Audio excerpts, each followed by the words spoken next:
Hello, everybody, and welcome back to Notorious Yu-Gi-Oh! I'm Notorious Claw, and I appreciate your patience.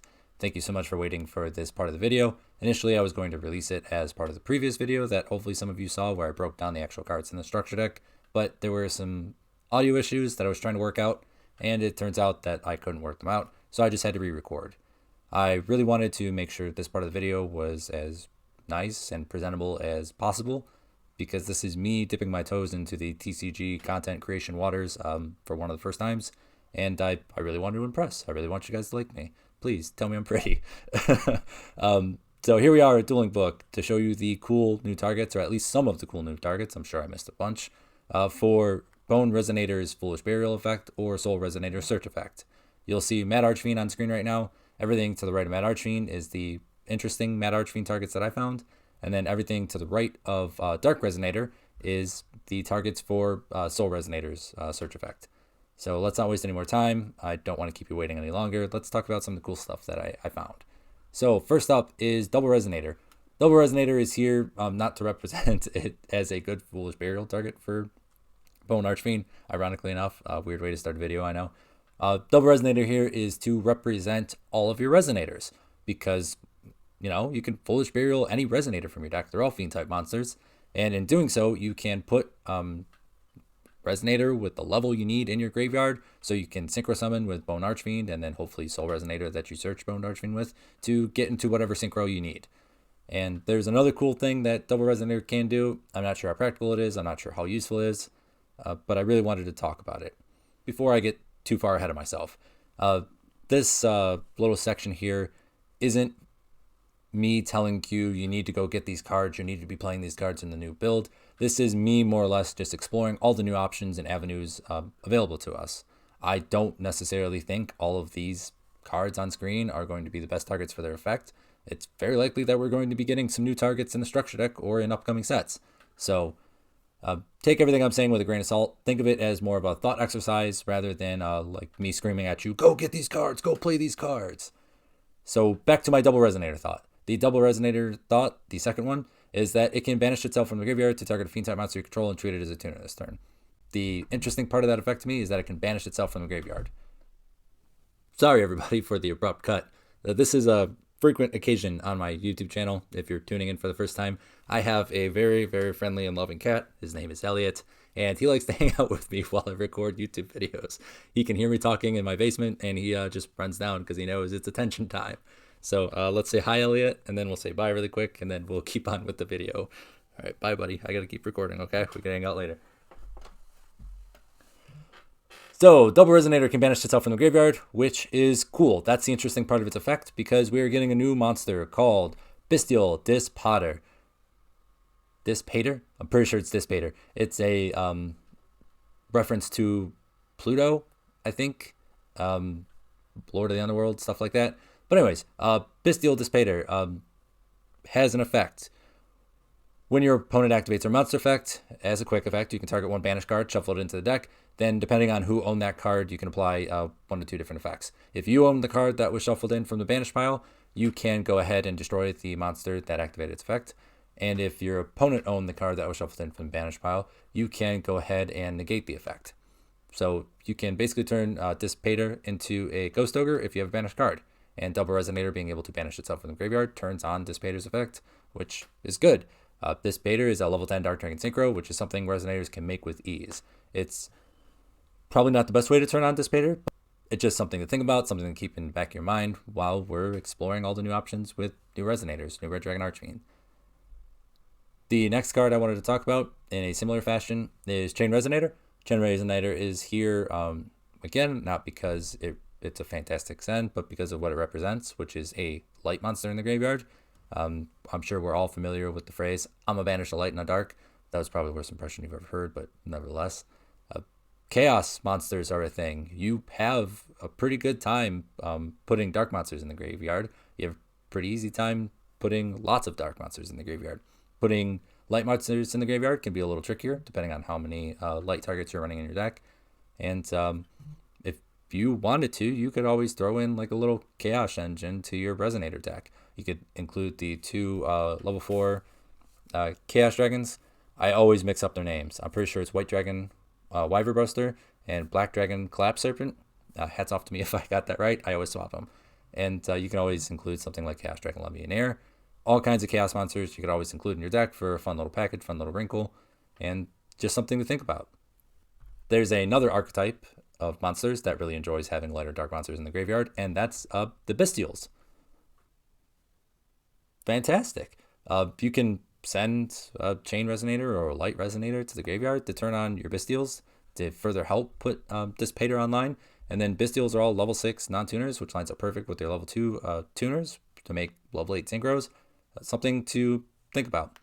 I built a Bestial Resonator kind of anti-meta deck in tier limit format just to see how viable it would be to play as many Bestials as possible and then have a little side package on top of it.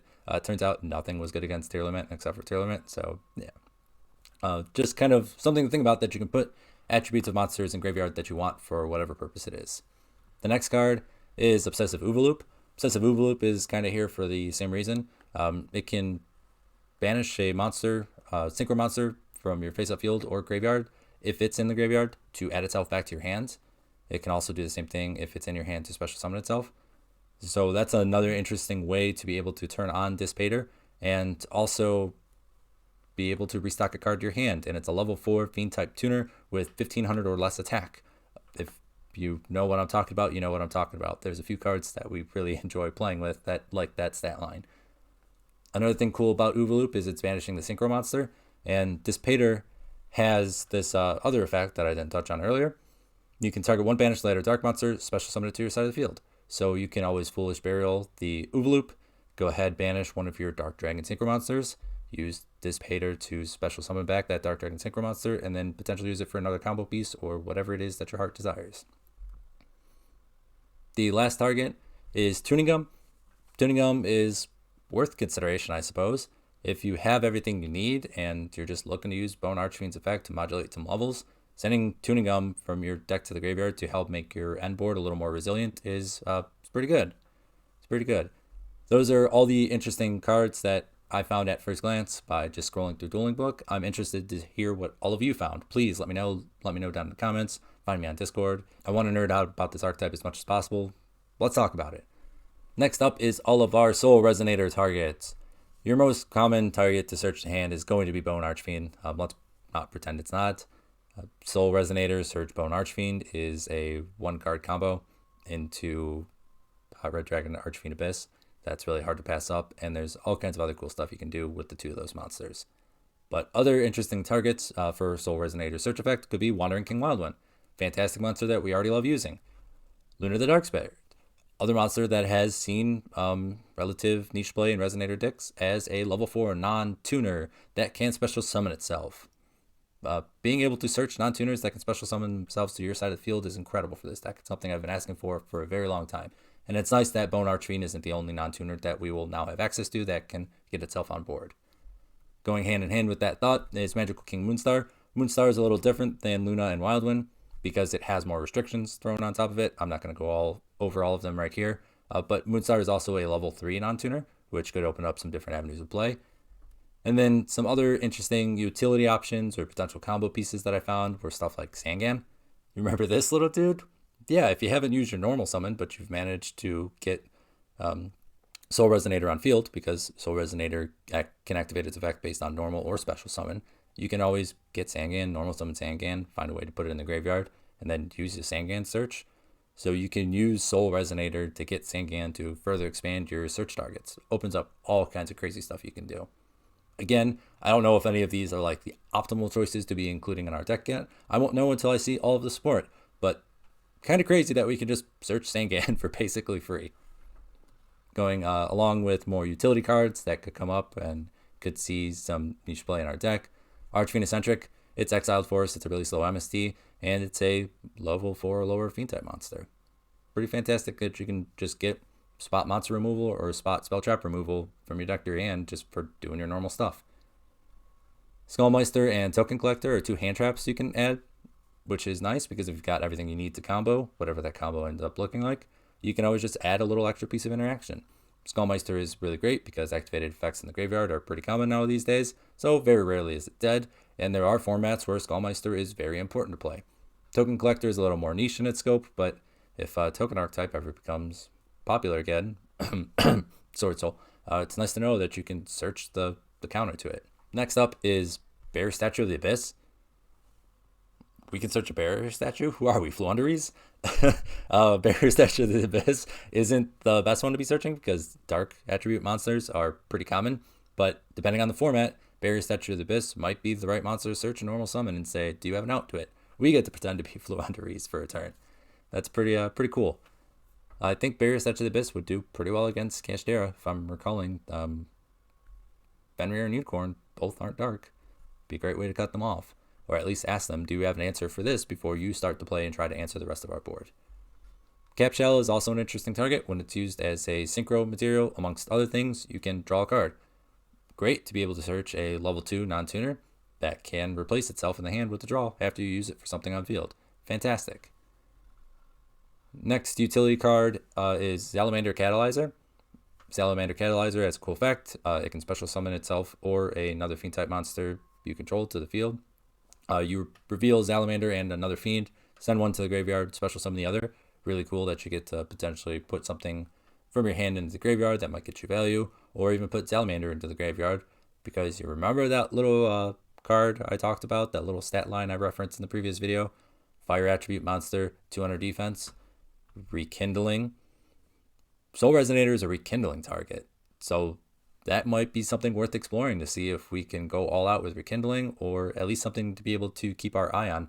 If any fire fiend type monsters with 200 defense start popping up, we can start adding them to the list and start workshopping with them. The next 3 cards that I have are other archetype cards, because Resonators hasn't been strong enough on its own, or hasn't had a robust enough card pool on its own yet to be built standalone. Ariane can search any level 4 or lower fiend monster from your deck if you discard a normal trap. So that's pretty sweet that in the Labyrinth Resonator deck, you can now have your Labyrinth cards search your Resonator cards, and some of your Resonator cards search your Labyrinth cards. It's really nice to see those 2 archetypes be able to bridge into one another. That's another build that might be worth exploring down the road.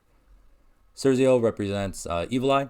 There is an Evil Eye Resonator build that looks competent and pretty interesting, that's floating around in the Resonator Red Dragon Archfiend Discord for the Yu-Gi-Oh repository. And the fact that your Resonators can now search your Evil Eyes can only help that deck out. The last one is for a version of the deck that doesn't exist yet and probably won't exist in the future, but I just thought it was kind of neat and interesting and maybe something worth looking at in the future. Gold Pride Captain Carry. Captain Carry, when it's normal summon, can add 1 Gold Pride trap from your deck to your hand, which means you can add Gold Pride Starter Engines. And Gold Pride Starter Engines allows you to reveal 3 Gold Pride monsters from your deck. Your opponent picks one, you special summon it. You would ideally want to reveal 3 Gold Pride Leon, and that special summon to your side of the field. And then Gold Pride Leon, during your opponent's main phase, can quick effect synchro using Gold Pride monsters you control to get into Gold Pride Star Leon, which can do some attack, modulation stuff, and destroy monster your opponent controls. So no worries about the Dark Dragon synchro restriction, because we're using the trap and then Gold Pride Leon to synchro summon on our opponent's turn. That's pretty cool. Layers your interaction a little bit, makes you a little more resilient to certain types of board breakers and certain types of interactions. Again, I don't really know how viable Gold Pride Resonators is going to be. Probably won't be at all, but it's just there to represent all the cool and interesting options that are now available for us to prove or disprove their merits. That's about it for the cards that I found at a first glance that could be useful in upcoming Resonator lists, or even if I know they're probably not going to be useful now, or at least interesting enough or funny enough to explore. And I made reference in my last video about Soul Resonator potentially being used and abused in another synchro deck or another deck, and that deck is the Chaos Synchro deck. There are some incredible Chaos Synchro cards that were recently added to the game, and there's another one that is coming very soon, Chaos Angel. If you haven't read this card, please read it. Go Google it now. This card is absolutely insane. It can make itself and all synchro monsters you control towers, depending on what kind of attributes you're using to synchro summon it with. And it doesn't even need a tuner. It has a effect clause on it that you can treat a light or dark monster as a tuner for the synchro summon of this card. You don't even need to run tuners. But Soul Resonator might see play in that deck just because it's able to search a non-tuner and could potentially get the ball rolling for their synchro plays. It's also worth mentioning too, I don't know if I highlighted it before, with Chain Resonator being a light monster that you get Foolish Burial with Mad Archfiend's effect, is some of the other new Chaos Synchro cards are a little more amenable to Resonators. Chaos Angel is probably not going to be something we play because it's not a Dark Dragon synchro, it's a Dark Fiend synchro, but some of the main deck monsters are interesting and worth exploring. We have Chaos Witch, which can generate a bunch of tokens. You contribute it to generate 2 level 2 tokens. Then if it's banished, it generates 2 level 2 tokens. That's a whole bunch of advantage. And then we have Core Chaos, Shell Chaos. They can special summon themselves for free if they banish a light or a dark. Fantastic. There's plenty of other Chaos monsters that you can go ahead and try to set up with your Resonator deck now that we can put stuff from deck to graveyard with relative ease. And Chaos stuff has always been really cool and really interesting to me, and sometimes even funny. The first thing I thought about when I saw some of the new Chaos Synchro stuff was, how can I jam this into Resonators? And it turns out the answer was you couldn't, because of the Dark Dragon Synchro lock, and Resonators were relatively undersupported at that time, and it fortunately looks like that's changing. I'm so happy, so excited that my favorite deck, my favorite archetype is getting support, and I really hope that Konami decides to do it in the same way that they did in the OCG, by releasing a structure deck. Nothing would make me happier than to see my favorite deck, my favorite archetype be accessible to the masses and be potentially somebody's first foray into the TCG. I think I've hit all the stuff I wanted to talk about in this portion of the video. Thank you all for watching. Thank you all for coming back. And if you didn't come back, don't be shy. Go check out the previous video. I think it's pretty good, at least. And again, please let me know if you all like this type of content. Normally, I'm a Duel Links content creator just because that's where my favorite deck, my favorite archetype is the most competitive and most competent. But again, that's changing. And I really do love the TCG, and I'm really happy that I can potentially branch out and explore my favorite archetype in one of my favorite games and one of my favorite hobbies of all time in Yu-Gi-Oh! I think it's time to go, everybody. So, till next time, be safe, have fun.